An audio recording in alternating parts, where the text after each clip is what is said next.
power equals power. These are the final words spoken by Negan at the end of one of the first teaser trailers for Dead City Season 2, moments before Manhattan lights up again for the first time since the outbreak. For over 15 years, your average wandering survivor outside the hidden super colonies have mostly lived in the dark, relying on lanterns and small battery-powered devices to find their way through the wasteland. Generators and solar panels were often used across smaller communities in an attempt to sustain some semblance of old life. Although between the lack of fuel or low energy output as a result of unpredictable weather conditions, these devices would only power so much for so long in a day. But come the modern timeline, we've begun to see power return on a much larger scale through various old and new world techniques. However, to understand how the lights are beginning to come back, you need to understand how they went out in the first place. On Friday, August 27th, 2010, the dead mysteriously and suddenly began to rise and walk the streets, kickstarting an apocalyptic event nobody was prepared for. Fear the Walking Dead Season 3 introduced us to a Russian cosmonaut stranded in space, who claims to have watched the lights go out across the world all on the same night, which came as a result of power plant operators fleeing for their lives and families, much like any other merely hours into the calamity. This could have been a crucial factor as to why so many died during this night, as not only was knowledge on the dead sparse, but your average civilian more than likely couldn't even see if somebody was turned right in front of them, leading to panicking crowds, riots, and immense levels of damage to the infrastructure. In our normal non-apocalyptic world, when a tree falls onto a power line after a storm, your neighborhood could be dark for hours even with immediate maintenance. Now, imagine cars crashing into poles across the cities and planes falling from the sky all around. Even if you had the means to get the power stations running again during these crucial early days, it's more than likely the means of distributing it would be severed. Even more so following Operation Cobalt on September 10th, 2010. AKA the government's last resort plan to save the country by firebombing the major metropolitan streets and executing anything dead or alive remaining, presumably leaving the only lights left in the world to be that of flames burning the city's ruins. But even they would die out eventually.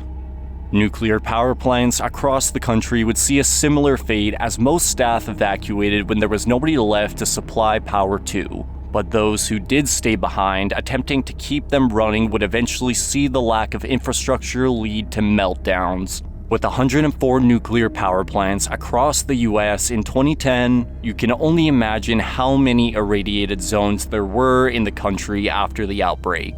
But by the time the flames settled, as far as your average survivor knew, nothing was left, and life was about to become a game of scavenging and hunting. Most lived moving from abandoned house to abandoned house in the following years, relying on flashlights and candles to see their way, while siphoning any fuel they could from decaying cars. One of the biggest complaints people have about the Walking Dead universe is the abundance of fuel left over that still works. From my understanding, gas does go bad after a couple months, but it's not like it just instantly becomes useless. It won't get you very far per tank as it begins to break down in time, and you would risk clogging up your engine. But in terms of hopping from car to car, technically it is possible to get them running even 2 years into the outbreak if you don't plan on keeping it. Generators are a different story, however, as unless you have an infinite supply to replace for when the expired fuel inevitably ruins them, you're gonna be living in the dark like all the rest sooner or later.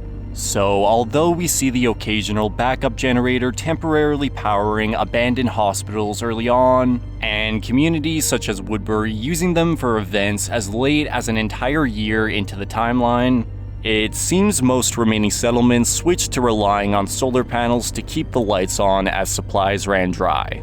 This is most prominent in Alexandria, as the neighborhood was designed to be self-sustaining following a cataclysmic event, containing its own solar power grid that allows its citizens to live lives like they once knew.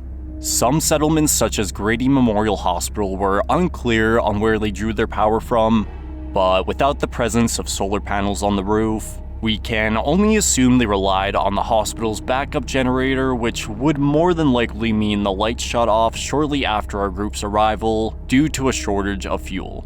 It was truly every community for themselves in the years after the outbreak, as some such as Terminus embraced the darkness, while others such as Greenville took pride in advancements and focused on thriving through alternative technology.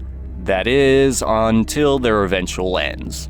But despite what horrors lied out in the wilds, we would later find out the world wasn't so dark after all. From what we were led to believe for many years, the lights had gone out and weren't coming back.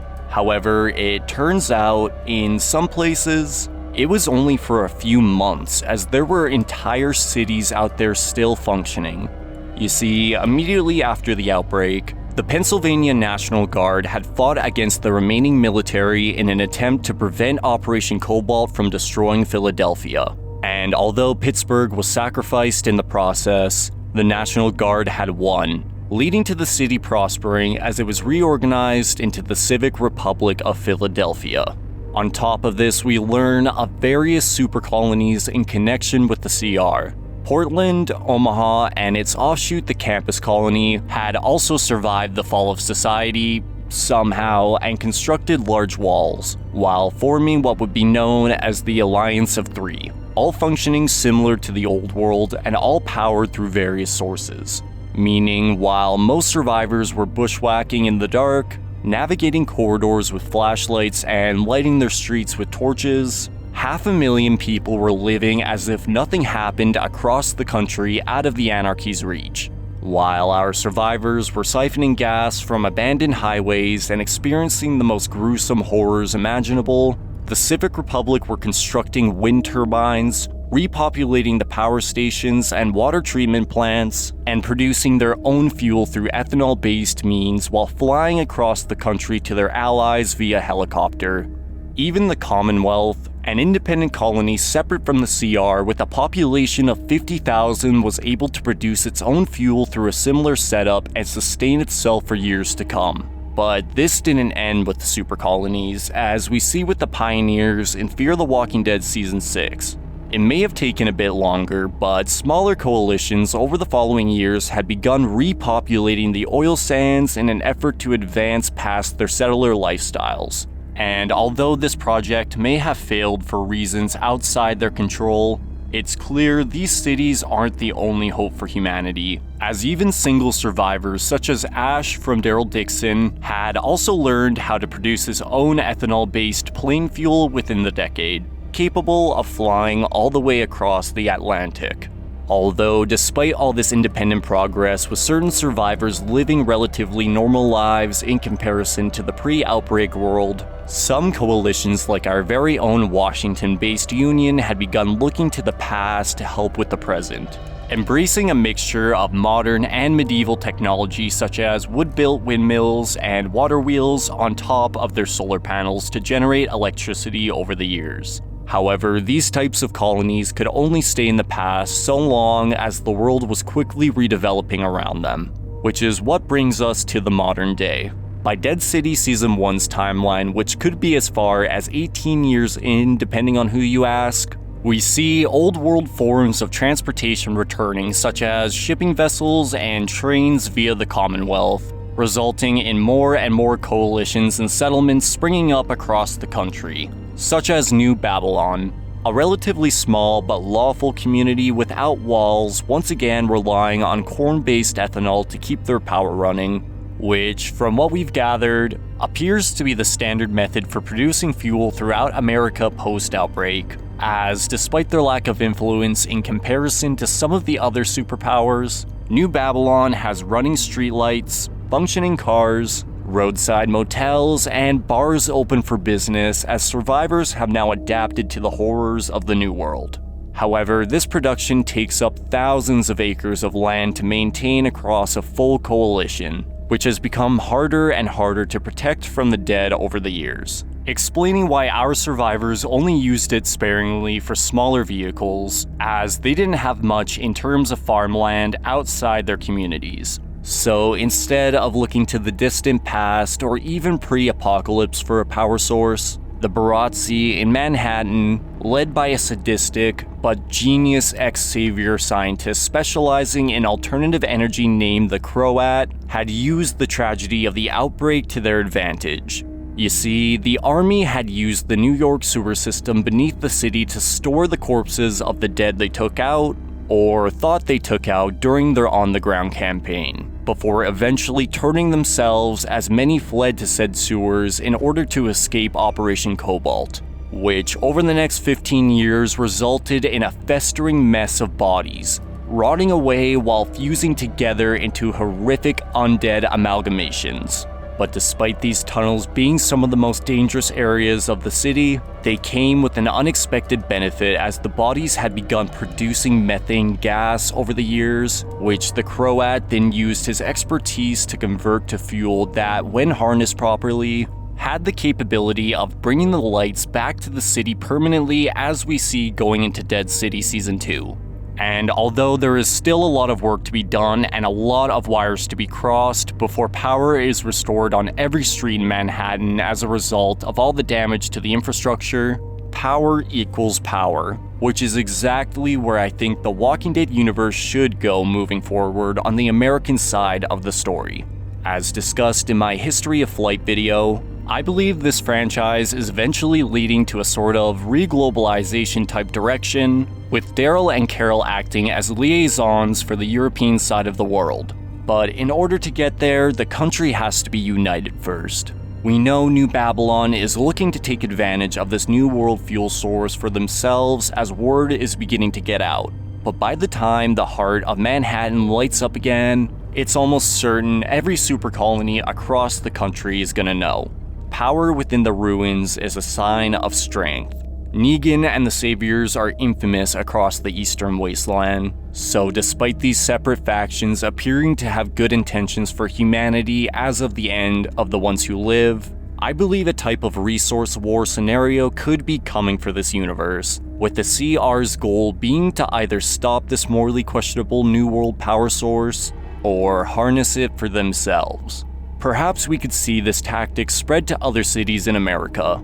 Some appear to still be generally uninhabitable due to Operation Cobalt's destruction, but others such as Washington or Atlanta are still relatively intact. If smaller colonies like New Babylon gain the means to execute this project for themselves, I think we could begin to see a rapid reclamation process of America as different factions scramble to fill the city's tunnels with walkers. Eliminating two birds with one stone, as not only would the power problem be solved, but for the most part, the dead problem would as well. But again, with Negan at the lead of this project, I doubt this would come as a unified endeavor. Despite nowadays being reluctant to take the power he's been given, the Dharma and Croat both know Negan has the capability to lead, which is why they have coerced him into acting as a puppet or figurehead for the cause. The forces of the Barotse in their current form wouldn't be much of a match for the Civic Republic as we know them now, but given Negan rises to the occasion and becomes a figure seen as the restorer of power to America in the eyes of the lost, I'd imagine he could amass a following capable of stepping to the CR in influence. I have a feeling Dead City Season 2 is going to propose some interesting lore developments when it comes to the status of America. So much progress has been made to begin a countrywide unification process as of the end of The Ones Who Live. But what happens if a rising superpower doesn't want to play ball? Could we see Rick and Negan go head to head once again, this time over the fate of the entire country? Well, it all depends on Negan's true motives. It would be amazing to see power restored across America, whether that's through the Croats' ways, or maybe through the acquisition of things like the Hoover Dam like how we see in Fallout. Either way, nothing comes for free, so I'd imagine we'll see some sort of conflict break out over these revelations. However, I'd like to believe we're past wiping each other out, so although a resource war would be really interesting to see on screen, I'd like for this dispute to end with some sort of mutual peace agreement for the country instead of a definitive winner. like a formation of a new United States, which would plant the seeds for the world to resemble the end of the comics, with the Commonwealth, Civic Republic, Baratsi, New Babylon, and any other large faction remaining their own entities that trade amongst each other. But what do you guys think? Is the Walking Dead universe heading in a direction of reclamation through New World advancements? Or do you think this plotline in Dead City will remain exclusive to that show and won't really shake up the status quo? I, for one, am itching to see these spin-offs connect, and I think this could be a really smart way to do it. But in reality, this type of scenario seems like it could be many years away still, as there is a lot of development left to do on the Baratsi's side of the story. However, Rick and Michonne are home now, and after everything they've been through to create a better world for their children, I can't imagine a future where they would allow Negan to rise in power again without a fight, no matter his true intentions. But that's gonna do it for me today, folks. As always, thank you so much for watching.